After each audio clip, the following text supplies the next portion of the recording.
Graça e paz, amém, irmãos? Quem, na verdade, participou, da ECM nesta tarde, no estudo de hoje, você vai ouvir praticamente aquilo que o pastor trouxe no estudo de hoje. E eu acredito, pastor, que é a confirmação. Porque tudo que o pastor falou hoje no estudo é a nossa reflexão desta noite. Talvez de uma maneira diferente, mas nós vamos perceber que o objetivo ele vai ser o mesmo. E nós não vamos nesta noite deixar de estar falando, sobre esse nosso tema. Nós estamos na campanha de missões mundiais.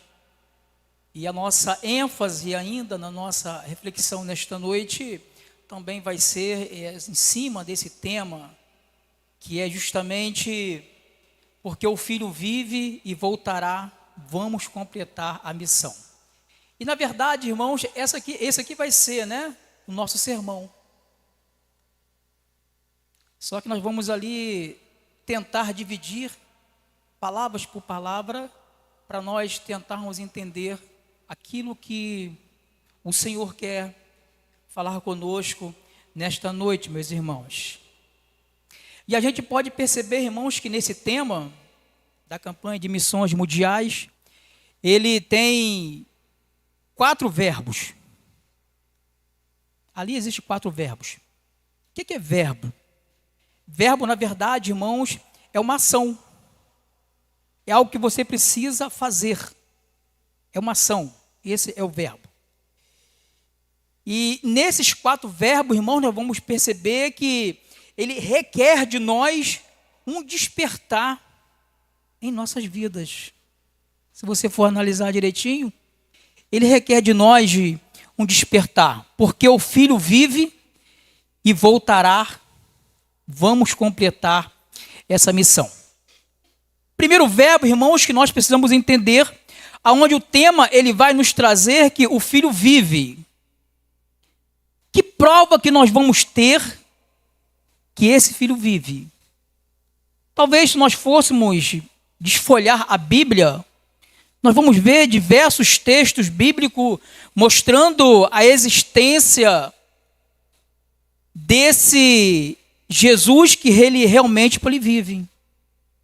Poderemos talvez citar o texto de Mateus 24, aonde quando Jesus ele foi sepultado, colocaram ele no sepulcro, e quando já cedo as mulheres foi lá encontrar com Jesus, levaram alguma especiaria para se encontrar lá com Jesus.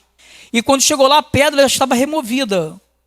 E quando aquelas mulheres chegaram e não viram mais Jesus lá no sepulcro, e elas ficaram então atônitas, começaram a ficar então perplexas, o que aconteceu? E aí então 2 homens então aparecem com uma luz resplandecente e chega para ela e diz: olha, não se espante, aquele que vocês procuram não está mais aqui, ele vive. Talvez seria uma das provas que nós vamos ter que Jesus ele vive. Se nós fôssemos também, irmãos, lá para João 11, 25, eu até botei aqui que 11, 25, ele vai nos dizer o seguinte, como prova também que esse Jesus, ele vive. Jesus lhe disse: eu sou a ressurreição e a vida. Aquele que crê em mim, ainda que morrerá, viverá. Só pode dar, irmãos, vida quem tem vida. Quem não tem vida não pode dar vida para alguém. Então seria talvez uma outra prova em que realmente esse Jesus, na verdade, ele vive. Poderíamos talvez citar talvez até outros versículos aqui, mas mediante a sua palavra, podemos talvez ficar só com esses dois aqui, que é a prova que nós temos que ele vive. Além, irmãos, da palavra que vai, né, na verdade, nos confirmar isso, que ele vive, podemos também, pois, citar ou tirar, né, as experiências que nós temos vivido no dia a dia. Eu sei que talvez, assim como eu e você também, tem passado talvez dias difíceis, muitas lutas, mas a prova de você estar aqui nesta noite é a prova que ele vive. E se ele vive, irmãos, ele está na sua casa, está aqui nesse meio nesta noite. E é a prova, na verdade, que ele vive. Eu estava conversando ontem com a Gabriele e ela citou algo interessante que ela escutou lá na faculdade. Ela falou assim, pai, o senhor falou que lá na faculdade não se fala, pois, de Deus. Eu falei, sim, na faculdade não se fala muito em Deus, né? Os professores não ensinam nada sobre religião. E ela falou assim, olha, mas o professor lá falou que só Deus para fazer uma coisa tão absurda na vida do ser humano. E é interessante, irmãos, que... Sabe o que o professor falou? Que um ser humano, e eu fui pesquisar, né? Um ser humano, ele tem mais ou menos entre 87 a 100 milhões de neurônios na cabeça. Coisas, irmãos, que a ciência não pode explicar e não sabe explicar. Como que pode isso? Criar um ser com 100 milhões de neurônios na cabeça. E então ela estava confirmando comigo ontem sobre isso. Só o professor falou, só Deus para fazer um negócio desse. É a prova, irmãos, de que Deus, que Jesus, ele vive. O segundo verbo, irmãos, que nós vamos também aqui destacar, esse verbo onde ele vai dizer que ele vive, mas ele voltará. E aí, nós poderíamos talvez ir lá para Mateus 24, 30, que vai nos dizer, né, que como que ele virá, que ele vai vir em uma nuvem. Lá em Mateus 24, 30, vai trazer, na verdade, essa explicação de como que ele voltará. Como que vai ser essa volta? Talvez João 14, 3 também vai nos confirmar isso, dizendo que ninguém vai ao Pai a não ser por ele. Talvez seria uma prova de que, na verdade, ele voltará. Mas diante disso tudo, irmãos, uma coisa que nós não sabemos é o dia. Talvez se você soubesse o dia da sua morte, eu tenho certeza que você ia... Só por exemplo, de repente, se você soubesse que você ia morrer só daqui a 5 anos, é certo, 5 anos você ia morrer. Talvez você ia fazer tudo que você queria fazer na sua vida, seja lá, de boa, de ruim, não sei. E aí, quando tivesse próximo, então você ia se preparar para a sua morte. Mas aí, irmãos, nós não sabemos quando acontecerá essa volta de Jesus. Jesus pode voltar essa noite. Nós não sabemos qual o dia. Nós tivemos, domingo passado, um missionário aqui, e uma das suas falas, ele trouxe uma verdade, que falta pouco para Jesus voltar. O que a Bíblia, irmãos, ela vai nos revelar é que alguns sinais, quando acontecer, estará próxima a vinda de Jesus. E nós estamos, na verdade, irmãos, vivendo esse tempo. Estamos vendo a guerra incessante, estamos vendo ou vivendo uma falta de amor Não existe mais amor ao próximo, não existe mais o respeito. Hoje a gente sabe que se mata por pouca coisa. Essa semana eu cheguei em casa, liguei a televisão e estava passando uma reportagem, e dessa reportagem contava a história de um grupo de amigos. E aí um colocando pilha no outro, um lá ficou furioso e foi lá e matou o outro com uma barra de ferro. Por nada. Só porque botou uma pilha lá no outro lá, ele não gostou e foi lá e matou com uma barra de ferro. Cadê o amor, irmãos? O amor se esfriou. Não há mais esse sentimento que existia. E todas essas coisas, irmãos, na verdade, a prova daquilo que a Bíblia está nos mostrando, que é a volta de Jesus. Ele voltará. Nós só não sabemos o dia.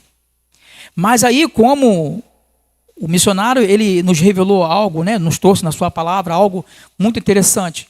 Foi onde que ele falou que o que estava faltando só para essa volta de Jesus acontecer seria esse evangelho chegar a alguns lugares que ainda não chegou.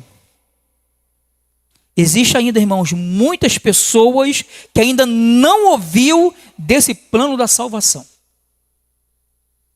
Quando então chegar, então, irmãos, todas as pessoas ouvir de Jesus o plano da salvação, aí sim, Jesus volta. Mas aí, irmãos, a pergunta que fica é: você está pronto para a volta de Jesus? Porque a gente não sabe, irmãos, pode ser que ele venha hoje à noite, pode ser que venha amanhã. Você está pronto? Um dos maiores erros, irmãos, nosso, é viver procrastinando as coisas. Nós vivemos, irmãos, adiando as coisas.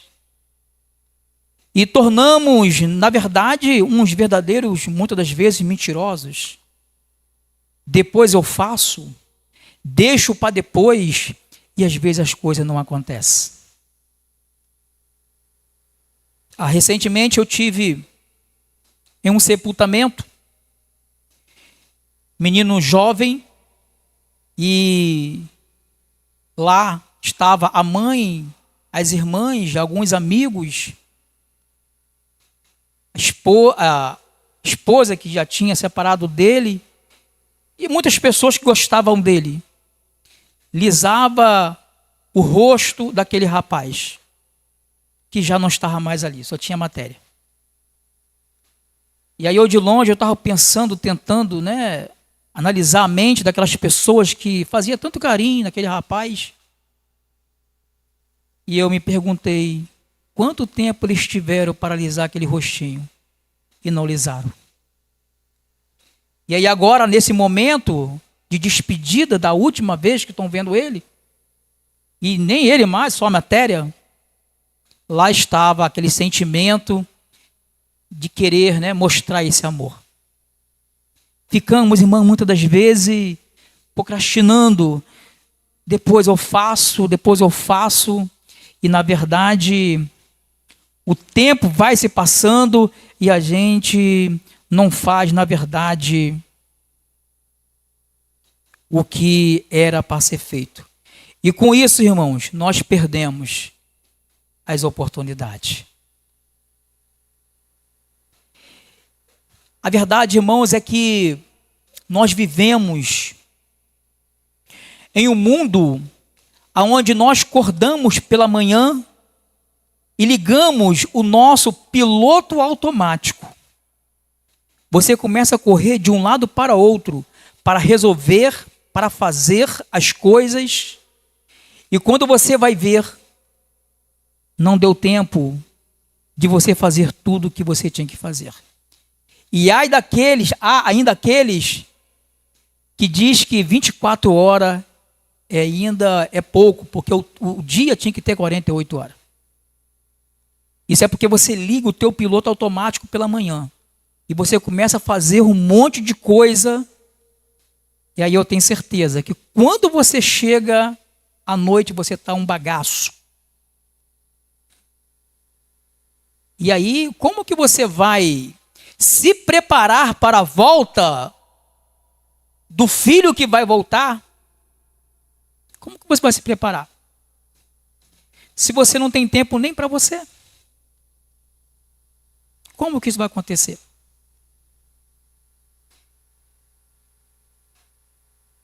Terceiro verbo aqui, irmãos, que nós vamos destacar aqui, é o verbo ir. Nós vamos completar a missão. Seria dois verbos, né? Ir e completar. Vamos completar a missão.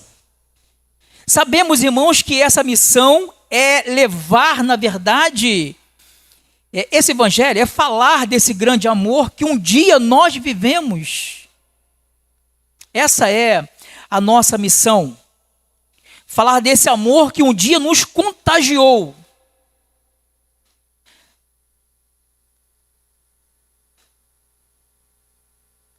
Mas a verdade, irmãos, é que se não estivermos preparados para a volta de Cristo, nós não estamos preparados para completar essa missão.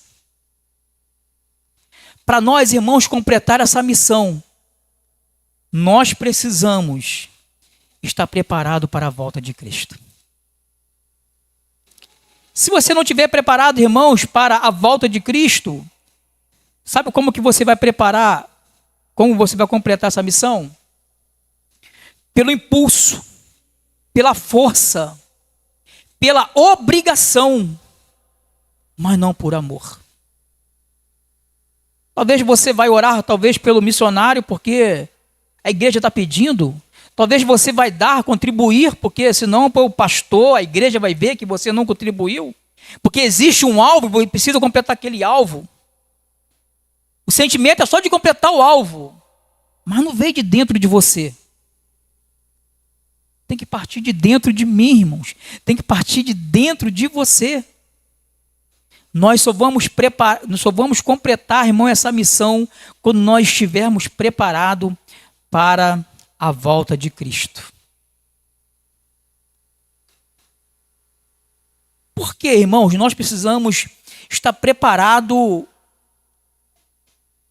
para essa missão, se preparando para a volta de Cristo?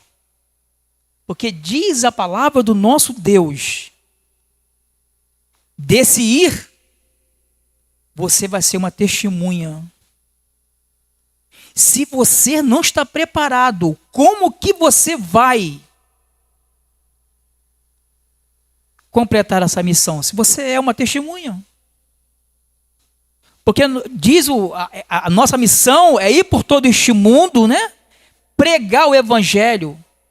E nós vamos ser uma testemunha. Nós somos uma testemunha. E esse verbo, irmãos, nos leva, né, a pensar, esse verbo de ir, nos leva também a um pensamento de tempo. Ele vai nos remeter a um tempo. E, na verdade, um tempo que já não existe mais. A hora é agora, eu não posso deixar para amanhã. É hoje que eu preciso completar essa missão, irmãos. Esse ir tem que partir de mim agora. Eu preciso me preparar para isso. Porque existe, na verdade, esse cumprimento, essa ordenança que eu recebi, eu preciso cumprir, que é de fazer discípulo, que é cumprir essa missão.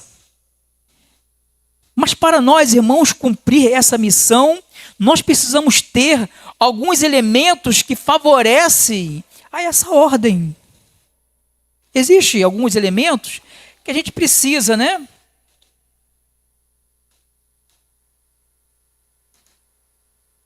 Ter para a gente cumprir essa ordem. Eu destaquei aqui 3 somente, até por causa do tempo.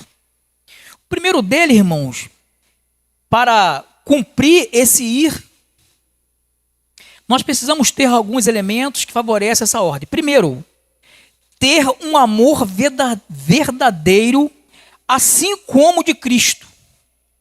E aí que vai entrar, né, aquilo que o pastor falou nesta tarde, no estudo. Quando ele deu a experiência de quando ele se converteu, assim como eu, assim como você.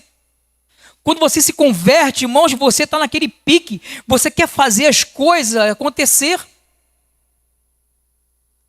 E parece que quando tem alguém, né, com aquele incentivo, com vontade de fazer, aí sempre vem alguém lá e diz, daqui a pouco ele vai voltar ao normal, né, pastor? E acham que o normal é estar, irmãos, sem fazer, sem ter reação, sem ver as coisas acontecer. Eu fico pensando, irmãos, quando eu leio a Bíblia, por que as coisas aconteciam com os discípulos, ou algumas pessoas também naquela época, que hoje não acontece? Muitas coisas aconteciam com os discípulos que hoje não acontece. Será se Deus tirou essa autoridade de nós, irmãos? Tirou essa autoridade da igreja? Ou é porque, na verdade, está faltando comprometimento com a sua palavra, com Ele mesmo? Deus não quer, irmãos, uma igreja fria. Deus não quer uma igreja morna.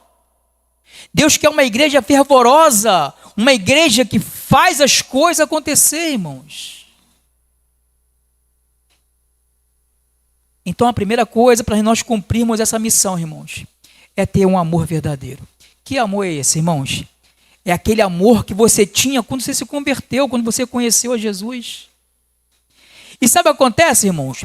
Quando nós nos convertemos, logo no início da nossa conversão, esse amor é tão grande, a paixão é tão grande, que você quer fazer as coisas acontecer, independente se o outro vai fazer ou se não vai. Talvez você escute aqui a equipe de louvor errando, talvez o pregador traz uma palavra que não foi aquilo que você gostou, mas tudo sai perfeito. E aí o tempo vai passando, daqui uns dias, aquele amor que você tinha se esfria, porque você, como o pastor trouxe na lição de hoje, né? Você só vai se gastando aquilo que você tem, né? Não repõe o combustível, vai acabando, e você passa a ficar naquele estado de morno. E aí você começa a ver defeito na equipe de louvor, ver defeito nos pastores, ver defeito no irmão. Como você começa a ver um monte de defeito, irmãos. Você começa agora, irmãos, porque até então, quando você se converteu, Cristo era o seu alvo. Você só olhava para Cristo. Agora você não olha mais para Cristo, você olha só para os defeitos dos irmãos da igreja. E aí eu te pergunto, como nós vamos completar, irmãos, essa missão desse jeito? Acredito eu que nesta noite Deus está nos chamando, irmãos, para uma intimidade mais profunda com Ele. Deus está cobrando desta igreja, não sei da outra, mas desta igreja, irmãos, uma intimidade com Ele. Deus quer aquilo que o pastor trouxe, na verdade, preciso usar as palavras do pastor, é que às vezes nós nos preenchemos de tanto trabalho dentro da igreja. E para quem está de fora, imagina até que o negócio está bombando. Bom, mas o irmão ali, ele é fera demais. O cara está na cantina, está na oração, está lá fora, está aqui, está ali, faz tudo. Mas se você for se aprofundar na vida dele, ele não lê Bíblia, ele não ora, não faz na verdade o que deveria ser feito. São pessoas trabalhando para a igreja e não para Cristo. O que Ele quer é que trabalhamos para Ele. As coisas vão acontecer naturalmente, irmãos. Quando você trabalha para Cristo, automaticamente vai surgir dons e aonde você vai se colocar. Não, eu prefiro aqui que eu preciso estar. Outro irmão já vai se achar. Não, é aqui que é meu lugar. Mas quando não há, irmãos, você começa a trabalhar em diversos lugares. E aí é certo, né? Se você não está com essa intimidade com o Senhor, não está vivendo esse verdadeiro amor, a tendência é você se cansar. Você vai perdendo as suas forças. E conforme você vai perdendo as suas forças, você vai perdendo o ânimo. E aí sabe o que acontece com você? Você começa agora para criticar agora não só mais a igreja, mas é o tempo, o calor, o frio, o cansaço. Você começa a deixar de vir para a igreja, para os cultos, para a oração. Você começa a deixar de fazer tudo o que você precisava para viver esse verdadeiro amor. Segunda coisa, irmãos, que eu quero aqui para cumprir esse ir, né? Ter um equilíbrio emocional, irmãos. O que é isso, pastor? Ter esse equilíbrio emocional. Onde é que você quer chegar? E aí é onde eu volto novamente, né? Na palavra que eu citei. Nós vivemos, irmãos, correndo para um lado e para o outro. Há um desequilíbrio fora de sério. Você não tem tempo para ir para nada. Eu costumo sempre dizer, principalmente para meus pacientes, que ele precisa ter todos os dias um tempo para ele. Assim como você precisa ter um tempo para você, você precisa ter um tempo para você, para com Deus. Não importa se é 1 minuto, se é 1 hora, se é 5, não importa qual o tempo, mas todos os dias você precisa ter uma sós com Deus. E aí, muitas das vezes, você não tem esse equilíbrio, vive nesse desequilíbrio emocional, e aí quando vem a tempestade, irmãos, você não lê a Bíblia, não ora, não tem essa intimidade com o Senhor, você pode ter certeza, o baque vai ser muito forte. E é certo, você não vai resistir. Terceira coisa para a gente caminhar aqui para o final. Já deu tempo lá. Precisamos, irmãos, entender que o maior campo missionário que nós temos, que eu e você tem, não é a África, não é tão longe. Não tem quando a palavra de Deus diz que aquele que não é fiel no pouco, não pode ser no muito? Se você não tem sido fiel com esse ir, do lado da sua casa, na faculdade, no seu trabalho, como que você vai completar esse ir tão longe? O seu campo missionário, irmão, está na sua família. Está nas suas redes sociais. Talvez, irmãos, a gente nas redes sociais, a gente sabe que é um dos canais que mais você tem contato com as pessoas. Por palavras, né? Não por corpo físico. Mas que é onde mais você tem acesso às pessoas. Talvez nós temos postado tantas coisas lá. Mas você nunca talvez deixou uma mensagem lá. Uma mensagem de salvação. Talvez você nunca nas suas redes sociais deixou lá que Jesus salva. Que Jesus morreu por você. Queremos, irmão, muitas das vezes, pensar naquele que está tão longe. E esquecemos da família, do seu vizinho. Pessoas que não falam com o teu vizinho. Como é que pode isso? Como que você vai evangelizar se você não fala com o teu vizinho, irmãos? Na faculdade, no seu trabalho, será que as pessoas lá te conhecem, você como crente? Será que elas sabem que realmente você é uma pessoa convertida? Precisamos, irmãos, então entender nesta noite que o maior campo missionário que nós temos não é talvez um país longe aqui do Brasil. Você precisa, irmãos, para pensar em ser esse missionário lá fora, começar primeiro quem está perto de você. Quantas pessoas que você tem visto morrer praticamente ao seu lado, sem Cristo, talvez nada fizemos. E queremos fazer daquele que nós nunca vimos e está tão distante do Brasil, tão distante de nós, mas queremos fazer. E pessoas que estão do nosso lado estão morrendo sem Cristo. Eu quero, irmãos, nesta noite, fechar essa palavra, dizendo que o que Deus colocou no meu coração nesta noite é justamente esse despertar para servir, irmãos. Cristo vive na minha e na sua vida, na sua casa. Ele voltará, irmãos. Jesus está às portas. Como é que está a minha, como é que está a sua vida? E além de eu estar preparado, eu preciso também, irmãos, completar a missão, que é levar esse evangelho, esse amor que eu experimentei para alguém. E acredito eu, irmãos, nesta noite, mediante a confirmação que tive, né, na ECM, Deus está chamando essa igreja para um despertamento. Não sei como está a sua vida diante de Deus.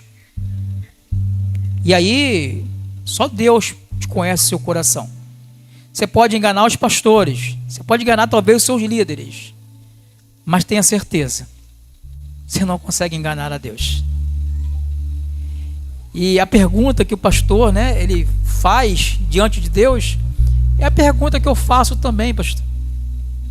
O que está faltando para as coisas acontecerem no nosso meio?